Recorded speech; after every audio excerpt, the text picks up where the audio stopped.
Imagine holding someone's entire career trajectory right in the palm of your hands. Wild, right? Well, that's the literal reality of being an assessor of competency. Welcome to this explainer. Today, we're diving deep into the critical role, those absolutely essential skills, and the pretty heavy ethical responsibilities that come with the title. Whether you're stepping into this role for the very first time or you're just looking to sharpen up your toolkit, mastering this position is absolutely crucial. Because you're not just checking boxes on some form. No, you are making determinations that directly shape people's professional lives. So let's unpack exactly what that means, drawing directly from the foundational principles to make sure you're fully equipped for the job. So, here's our roadmap for today. We'll start with the stakes of assessment, move on to defining the assessor role itself, unpack the core skills and duties, and then wrap things up with the ethical mandate. All right, Section 1, the stakes of assessment, looking at everyday choices versus professional judgments.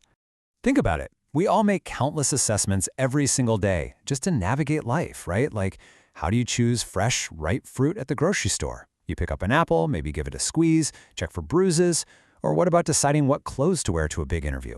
You stand in front of your closet and assess your wardrobe to find exactly the right vibe. We're constantly evaluating information to reach a conclusion. And honestly, because we do it so much, the whole process feels incredibly easy, almost automatic. But here's the kicker. Nobody's career goes up in flames if you accidentally pick a mealy apple or, wear a mismatched pair of socks. The real defining factor between those everyday assessments and high-stakes professional assessments, it's the scale of consequence. Everyday assessments like picking out an apple seem easy enough, but high-stakes professional assessments demand extreme care. When you step into the professional arena, the outcomes are massive. The level of care you have to take scales up dramatically because we're no longer talking about minor personal inconveniences. A professional judgment can literally dictate promotions, career transitions, or professional credibility. It moves way past quick automatic choices and straight into a realm of deep, methodical evaluation. Which brings us to Section 2, defining the assessor role and the mechanics of making a judgment.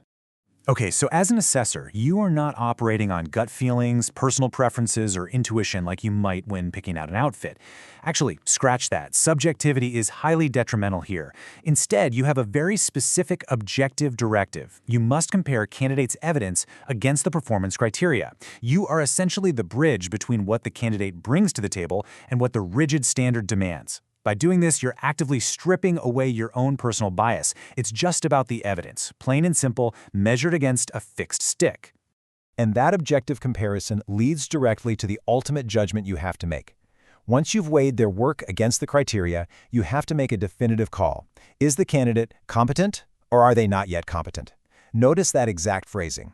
You're not saying they passed or failed. Using the term not yet competent is a real game changer. It implies a growth mindset, It's not this final, crushing defeat. It simply means, based on the evidence presented today, they aren't quite ready. It leaves the door wide open for future development. But to make that call, you have to be precise, constructive, and totally focused on the criteria. Let's move to Section 3, core skills and duties, your technical and interpersonal toolkit. To make those nuanced judgments fairly, you really can't just wing it. The foundation of your practice relies on a very specific blend of technical and human skills. First off, you need to accurately interpret assessment criteria and bring high technical knowledge and skills to the table. Basically, you have to be an absolute expert in the field you're evaluating. But, technical expertise is kind of useless if you lack the required interpersonal skills. You need to apply relevant assessment techniques, ensure there's sufficient evidence, and make strictly impartial judgments. Then comes the human element.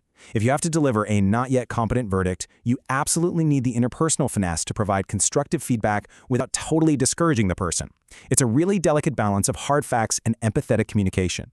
Beyond those real-time skills, you also need to master the actual workflow. Because your job isn't just the final verdict, it's the integrity of the whole shebang. Step 1 is to plan and organize the assessment. This happens long before the candidate even shows up. Step 2, you must meticulously record results during and right after the evaluation to create a crystal clear paper trail. And finally, Step 3, review methods and processes.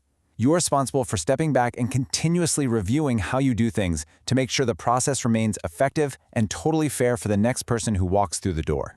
And that takes us to Section 4, the ethical mandate and protecting the SSC. These are the absolute non-negotiable boundaries that have to guide everything you do. There's a quote from the source material that I want you to really let sink in. As an assessor, the judgments you make about the SSEs will affect them significantly. Take a second to think about that. This right here is exactly why the role demands such extreme care. You literally hold a piece of their professional future in your hands. Because of that, you are bound by two massive rules: ensuring free consent and maintaining strict confidentiality. Let's look at what those actually look like in the real world.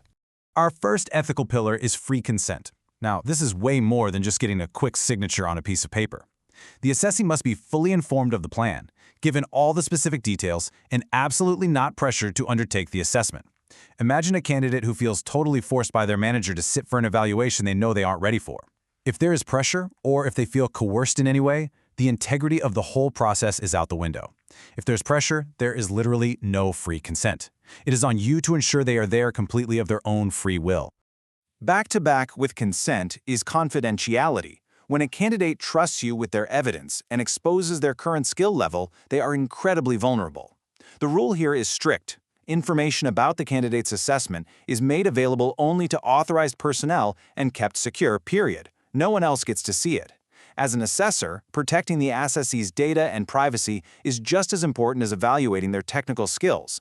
You are the ultimate guardian of their professional vulnerability. So, as we wrap up this explainer, I want to leave you with one final thought. Think back to the huge difference between picking out an apple at the market and evaluating a real professional's competency. You know the specialized toolkit required, you understand the objective process of comparing evidence against rigid criteria, and you definitely recognize those unyielding ethical duties of free consent and confidentiality. So how will your next professional judgment significantly impact someone's future? Carry the massive weight of that responsibility with you, let it guide your preparation, and use it to be the absolute best, most rigorous assessor you can possibly be.